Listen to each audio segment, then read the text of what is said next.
Bienvenidos a la Escuela Dominical Ven, Sígueme.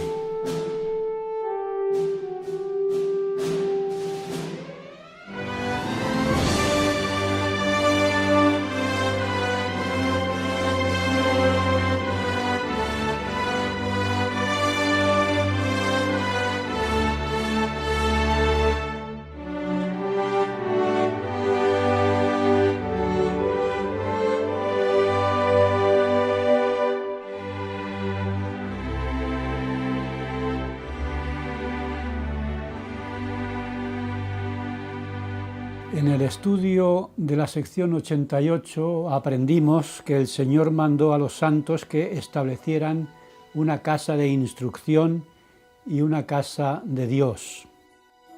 Posteriormente, en enero de 1833, el profeta José Smith escribió a William W. Phelps, que estaba en Independence, Missouri, y le dijo lo siguiente: «El Señor nos ha mandado edificar una casa de Dios y establecer una escuela para los profetas en Kirtland».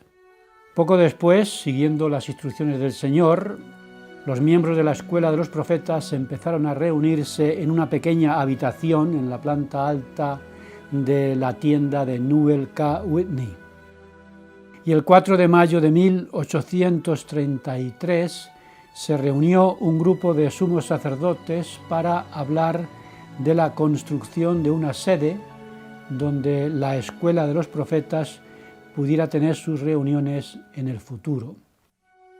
Se nombró a un comité formado por Hyrum Smith, Jared Carter y Reynolds Cahun, que se encargarían de recaudar los fondos necesarios para la construcción. El comité envió una carta a los santos para pedirles que contribuyeran con dinero, explicándoles que el propósito era establecer una casa y preparar todas las cosas necesarias para que los élderes puedan congregarse en una escuela llamada la Escuela de los Profetas y recibir la instrucción que el Señor desea que reciban. El Señor aclararía posteriormente que ese edificio sería también una casa de adoración. El 6 de mayo de 1833, 2 días después de haberse reunido el grupo de sumos sacerdotes, el profeta José Smith recibió la revelación que se encuentra en la sección 93 de Doctrina y Convenios. Aunque se desconoce por qué se dio esta revelación en ese preciso momento, es interesante ver que cuando los santos estaban preparándose para edificar un templo y la escuela de los profetas, el Señor diera una revelación en la que insistiera en lo que aprendimos ya sobre la palabra de sabiduría, comparando nuestro cuerpo con el tabernáculo de Dios o con un templo. Esta sección 93 de Doctrina y Convenios es una joya más en la corona del Evangelio restaurado que nos ha llegado por medio del profeta José Smith.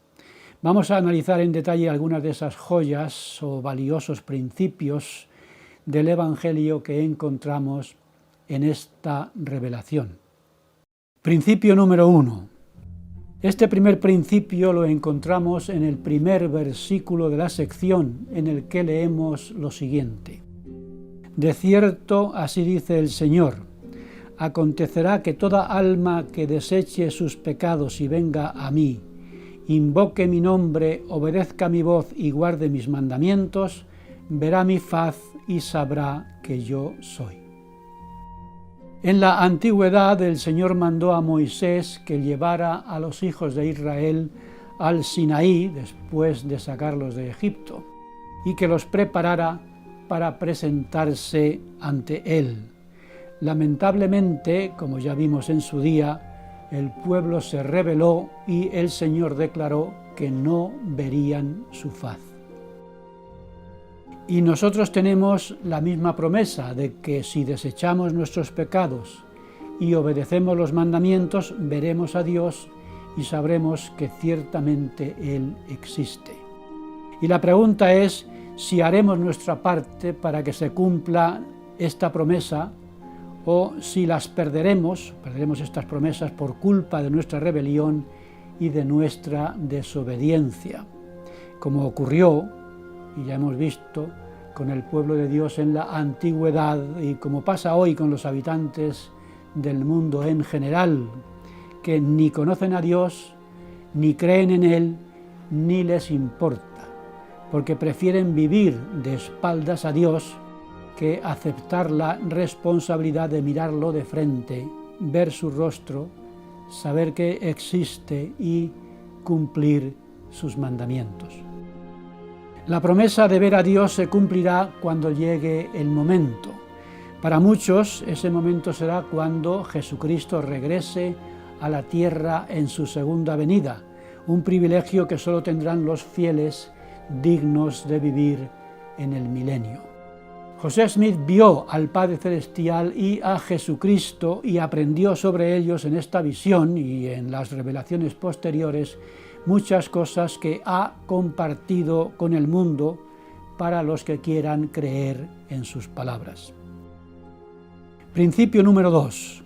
Este principio lo encontramos en unos escritos de Juan el Bautista que se han perdido para el mundo, pero que los tenía Juan el apóstol cuando escribió su Evangelio, en el que incluyó parte de ellos. El Señor reveló a José Smith algunos de estos escritos de Juan el Bautista, que se encuentran en los versículos 7 a 17 de la sección 93, con la promesa de que si somos fieles, nos revelará todo el contenido de este testimonio. Se supone que aún no estamos preparados para conocer todo aquello que dio testimonio Juan el Bautista, y nos podríamos hacer una idea de sus enseñanzas leyendo, por ejemplo, el siguiente testimonio que dio sobre Jesucristo y que es el principio número 2, como digo, de esta lección. Dijo así: «Y yo, Juan, doy testimonio de que vi su gloria como la gloria del unigénito del Padre, lleno de gracia y de verdad. Y yo, Juan, vi que no recibió de la plenitud al principio, sino que continuó de gracia en gracia hasta que recibió la plenitud». La semana pasada estudiamos las secciones 89 a 92 y yo, por falta de tiempo, dediqué toda la lección a la sección 89 sobre la palabra de sabiduría. Pero la sección 91 se dedica a hacer comentarios sobre los libros apócrifos, es decir, los libros que no están en el canon de la Biblia. En esta sección el Señor dice a José Smith que en los libros apócrifos hay muchas cosas verdaderas, pero que tienen también muchos añadidos que no lo son y, por tanto, necesitamos la ayuda del Espíritu Santo para discernir lo que es verdadero de lo que no lo es, si queremos beneficiarnos de su lectura. Entre los libros apócrifos del Nuevo Testamento, por ejemplo, tenemos los Evangelios de la infancia de Jesús, de la que apenas se dice nada en la Biblia, pero que encontramos mucha información en estos libros. Algunos de estos relatos sobre la infancia de Jesús me los enseñaron a mí en el colegio católico donde yo estudié. Recuerdo, por ejemplo, el milagro que cuentan que hizo el niño Jesús cuando tenía la edad de 5 años. En el texto apócrifo se lee lo siguiente: «Hizo barro blando y formó con él 12 pajarillos. Y Jesús, batiendo sus manos, gritó a los pajarillos y les dijo: marchaos. Los pajarillos entonces se echaron a volar y se fueron gorjeando». En los demás evangelios apócrifos sobre la infancia de Jesús leemos cómo, siendo todavía un niño, resucitaba muertos, curaba enfermos y asombraba no solo a sus maestros, sino a sus padres, María y José, también. Como si fuera Superman de niño, adoptado por el matrimonio Kent después de llegar a la Tierra en una nave espacial desde otro mundo, asombrando a sus padres adoptivos por sus poderes, como yo leía en las revistas para niños y en las películas. Vemos pues cómo, según la literatura apócrifa, la divinidad de Jesús se manifestaba ya desde su infancia.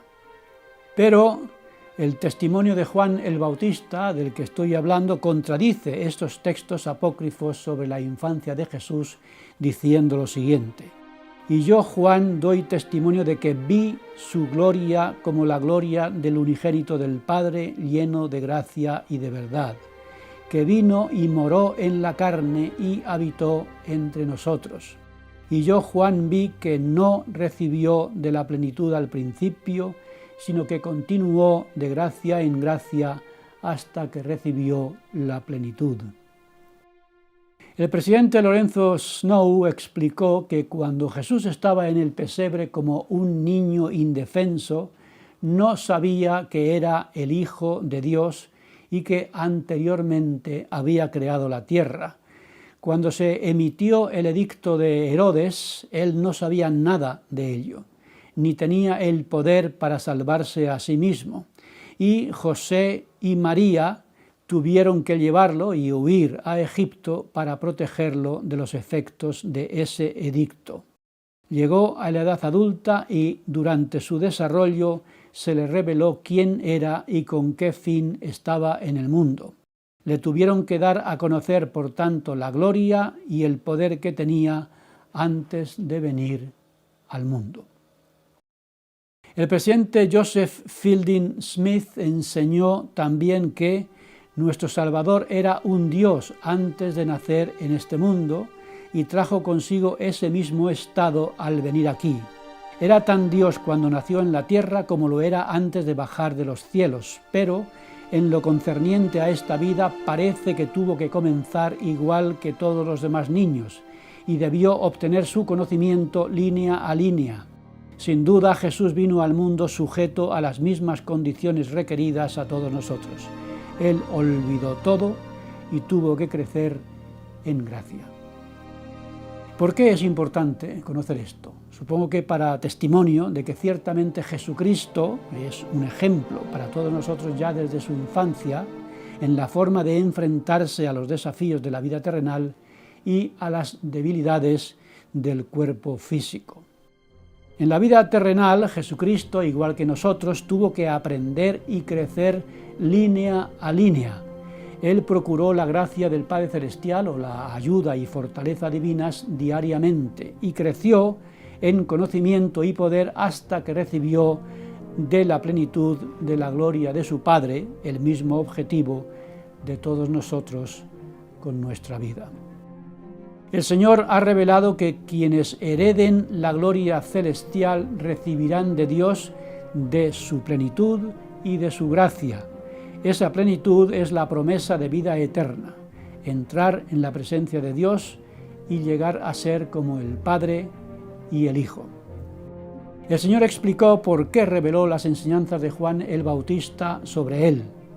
Dijo así: «Os digo estas palabras para que comprendáis y sepáis cómo adorar, y sepáis qué adoráis, para que vengáis al Padre en mi nombre y en el debido tiempo recibáis de su plenitud, porque si guardáis mis mandamientos recibiréis de su plenitud y seréis glorificados en mí como yo lo soy en el Padre». Por tanto, Jesucristo nos dio el ejemplo y nos mostró el camino a seguir para lograr la vida eterna. Principio número 3. Este principio habla de la parte eterna del hombre que se llama la inteligencia. También el hombre fue en el principio con Dios. La inteligencia o la luz de verdad no fue creada ni hecha, ni tampoco lo puede ser. La inteligencia es la parte del hombre que existió antes de que nuestro Padre Celestial nos convirtiera en sus hijos, dándonos un espíritu. Este espíritu, aunque es inmortal y no tendrá fin, tiene sin embargo un principio. Pero la inteligencia ni tiene principio ni fin. Es increada y eterna. Por tanto, Esto corrige la nefasta y errónea enseñanza de que Dios creó al hombre de la nada, porque el pasado del hombre no es la nada, ya que hay una parte de su ser que es tan eterna como Dios mismo. De esta parte de nuestro ser llamada inteligencia sabemos muy poco, porque apenas se han recibido revelaciones sobre su naturaleza. En todos nosotros hay, pues, tres partes: la inteligencia, que asegura nuestra existencia eterna; el espíritu, que nos proporciona una naturaleza divina; y el cuerpo físico, que es el complemento necesario en nuestro camino hacia la divinidad. Principio número 4. Este principio cuarto de que se habla en esta sección es el albedrío como parte necesaria de la existencia. Leemos sobre este asunto lo siguiente: toda verdad es independiente para obrar por sí misma en aquella esfera en que Dios la ha colocado, así como toda inteligencia. De otra manera no hay existencia. He aquí, esto constituye el albedrío del hombre. Hay pues una conexión entre el albedrío y la existencia. Si yo no tengo la independencia necesaria para obrar por mí mismo, no tengo una verdadera existencia. Esto es lo que enseñó el profeta Ley a su hijo Jacob en el libro de Mormón, diciendo: «Y el Mesías vendrá en la plenitud de los tiempos a fin de redimir a los hijos de los hombres de la caída. Y porque son redimidos de la caída, han llegado a quedar libres para siempre, discerniendo el bien del mal, para actuar por sí mismos y no para que se actúe sobre ellos». La voluntad, la autonomía y la capacidad para decidir y obrar por nosotros mismos son elementos necesarios de la verdadera existencia. Jesucristo y su redención de la caída nos proporcionan esa existencia que todos necesitamos tener en este mundo y en la eternidad. Satanás intentó impedir o acabar con esa existencia cuando se enfrentó a Dios para destruir nuestro albedrío. Era nuestra existencia lo que estaba en peligro en la guerra de los cielos. Aquí en la tierra tenemos afortunadamente el albedrío para actuar por nosotros mismos, porque, como aprendemos en este principio, sin albedrío no hay existencia. Luchamos antes de venir a este mundo para tener ese albedrío y debemos seguir luchando para conservarlo y no dejar que nadie nos prive de él. El elder Neil A. Maxwell dijo lo siguiente: muchos han errado al pensar que la libertad consistía tanto en la libertad de obedecer como de desobedecer las leyes eternas, y han creído erróneamente que incluía la libertad de modificar esas leyes. No es así. En definitiva, la libertad consiste en elegir entre alternativas eternas, pero no en alterar esas alternativas. Podemos elegir entre la iniquidad y la felicidad, pero no podemos elegir la iniquidad con la felicidad. Dios proporciona verdad y luz para ayudar a sus hijos a ser conscientes de las alternativas y librarse así de la condenación. Principio número 5. El principio número 5 está relacionado con lo que aprendimos de la revelación sobre la palabra de sabiduría, la unión necesaria entre el cuerpo y el espíritu. Leemos lo siguiente sobre este principio: porque el hombre es espíritu, los elementos son eternos, y espíritu y elemento inseparablemente unidos reciben una plenitud de gozo. Y cuando están separados, el hombre no puede recibir una plenitud de gozo. Los elementos son el tabernáculo de Dios. Sí, el hombre es el tabernáculo de Dios, a saber, templos, y el templo que fuere profanado, Dios lo destruirá. El Señor enseñó que el cuerpo espiritual y el cuerpo físico, por tanto, estarán inseparablemente unidos y que esta unión producirá una plenitud de gozo. El gnosticismo fue y es una doctrina religioso-filosófica que se manifestó a mediados del siglo II después de Cristo y llegó a ser una gran amenaza para el cristianismo porque desvirtuaba sus enseñanzas mezclándolas con la filosofía platónica y con la religión oriental que eliminan el cuerpo en la salvación del espíritu. Los gnósticos consideraban lo espiritual como algo puro y perfecto y lo material como algo esencialmente malo. El rechazo, pues, del cuerpo como algo material opuesto a lo espiritual los llevaba a negar todo lo humano de Cristo, su nacimiento en un cuerpo físico, su vida como un hombre y su muerte en la cruz, es decir, su misión redentora. Por eso los condenaba el apóstol Juan como creencias propias del anticristo.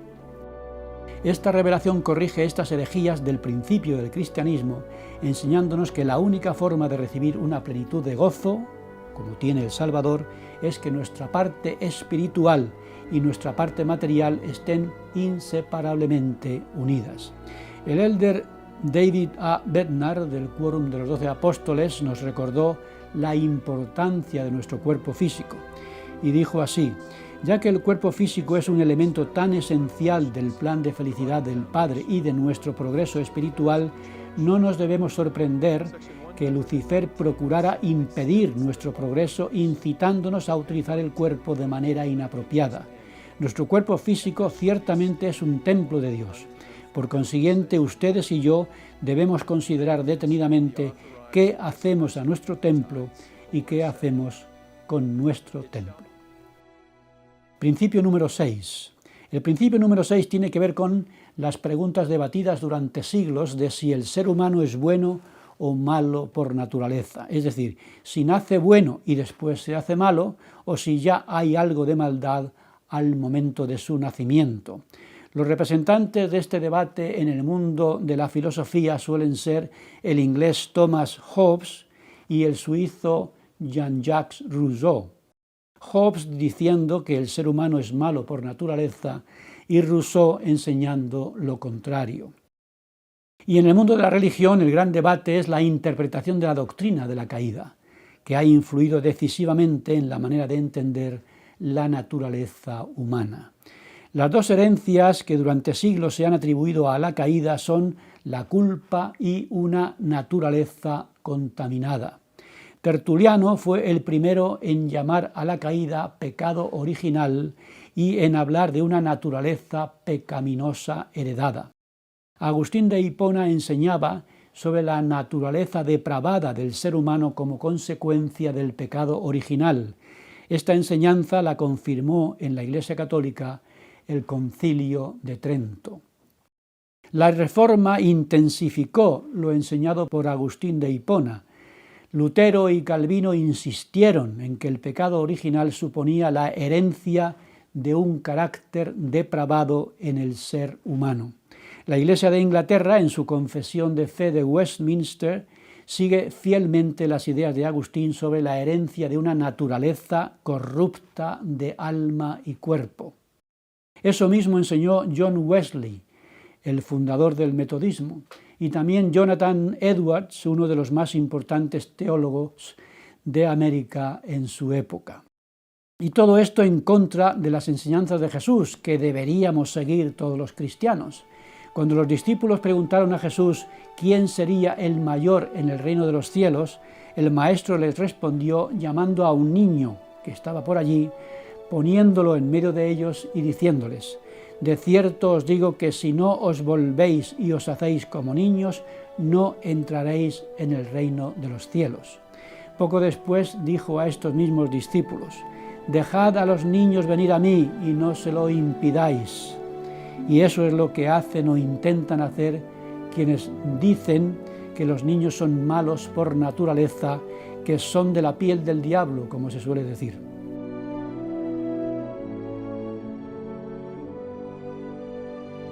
En la revelación que recibió José Smith sobre este asunto leemos lo siguiente: todos los espíritus de los hombres fueron inocentes en el principio, y habiéndolo redimido Dios de la caída, el hombre llegó a quedar de nuevo en su estado de infancia inocente delante de Dios.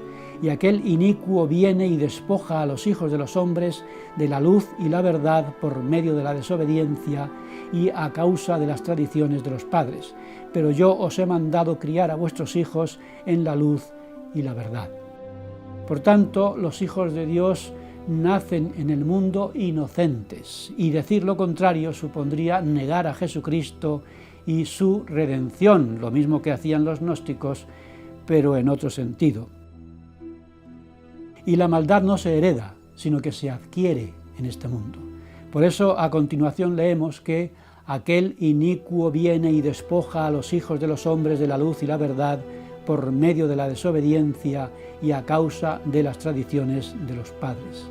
Y el Señor nos recuerda el deber de todos los padres diciendo: yo os he mandado criar a vuestros hijos en la luz y en la verdad. Y los padres tienen el deber de ayudar a sus hijos a desarrollar esa luz hasta que se convierta en un resplandor perfecto que ayude a desechar las tinieblas de este mundo caído. Después de mi bautismo en la Iglesia de Jesucristo de los Santos de los Últimos Días, me siento profundamente agradecido por el Evangelio restaurado, que en esta sección 93 nos está recordando muchos principios valiosos que se habían perdido y, sobre todo, la importancia de la familia y del hogar como lugar de enseñanza de estos principios. El Manual 2 del año 2010 sobre la administración de la Iglesia, en su primer capítulo, habla de las familias y la Iglesia en el plan de Dios. Y leemos que Dios estableció la familia para hacernos felices, ayudarnos a aprender principios correctos en un ambiente de amor y prepararnos para la vida eterna. Y nos enseña que los miembros de la Iglesia debemos establecer hogares en los que pueda morar el Espíritu de Dios y que sean santuarios de fe en los que protegerse del mundo. En una revelación de 1831, como estudiamos anteriormente, el Señor, después de hablar de una plaga arrasadora y de una enfermedad desoladora, mandó: pero mis discípulos estarán en lugares santos y no serán movidos, pero entre los inicuos los hombres alzarán sus voces, maldecirán a Dios y morirán. Estos lugares santos son los templos, los hogares y las capillas. La palabra santuario significa precisamente lugar santo. En el Antiguo Testamento la palabra santuario se usaba para designar el tabernáculo y el templo. Es un lugar en el que estar lejos del mundo y poder adorar a Dios más profundamente, contemplar su gloria y comprender sus propósitos. Es pues un lugar santo en el que Dios se revela y en el que podemos sentir su mano misericordiosa y protectora. Convertir nuestro hogar en un santuario de fe es convertirlo en un templo. En el citado manual, en el punto 141, que habla de fortalecer el hogar, leemos que todos los hogares deberían ser una casa de oración, una casa de ayuno, una casa de fe, una casa de instrucción, una casa de gloria, una casa de orden, una casa de Dios. Y me emociona pensar en todo esto, ahora que una epidemia amenaza nuestra vida y nos vemos obligados a aislarnos. Y en esta situación, ¿cómo nos sentimos, hermanos y hermanas? ¿Es nuestra casa una cárcel en la que sentirnos atrapados o un refugio en el que sentirnos seguros? Al estar tanto tiempo juntos, nos sentimos agobiados y nos peleamos, o nos sentimos unidos y fortalecidos al sentir la influencia de Dios en nuestra vida familiar. Estamos aprovechando, hermanos y hermanas, la oportunidad de convertir nuestro hogar en un santuario de fe, en una casa de instrucción y en una casa de Dios, en una escuela de profetas y en un templo en el que prepararnos para recibir la plenitud prometida, que es la exaltación y la vida eterna en compañía de nuestras familias. Y digo yo, hay una plenitud mayor que esta y un mensaje más glorioso que saber que nuestras familias pueden vivir juntas para siempre.